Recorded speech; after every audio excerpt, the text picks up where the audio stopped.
এই বিল্ডিং না দেখো ওই বিল্ডিংটা আছে।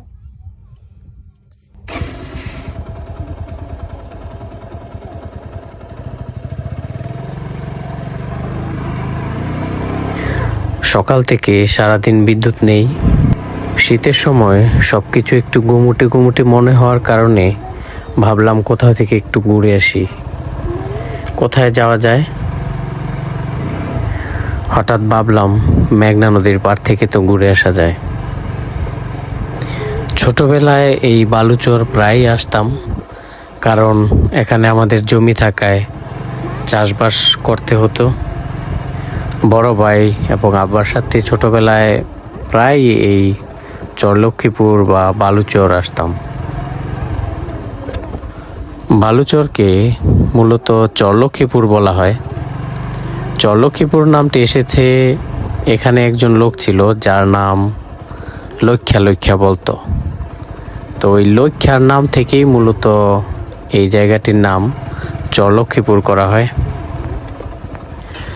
মেঘনার পাড়ের এই চরে আমাদের গ্রামের অধিকাংশ মানুষেরই জমি রয়েছে।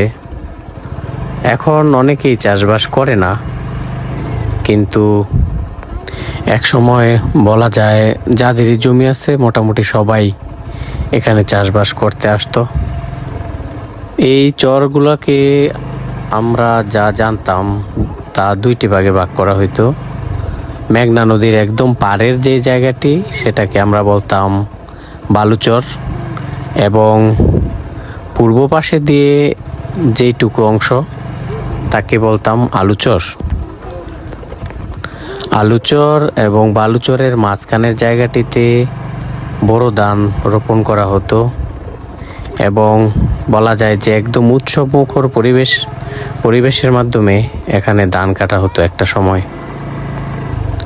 আর বালুচরটা মূলত একদম বেশিরভাগই বালু হওয়ার কারণে সেখানে তরমুজ, বাঙ্গি, ক্ষীরার চাষই বেশি হতো।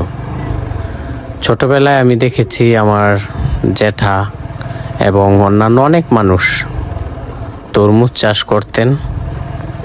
এখন আর আগের মতো ওই রকম তরমুজ বা বাঙ্গির চাষ হয় না, তবে মাঝে মাঝে কেউ কেউ ক্ষীরার চাষ করে থাকে।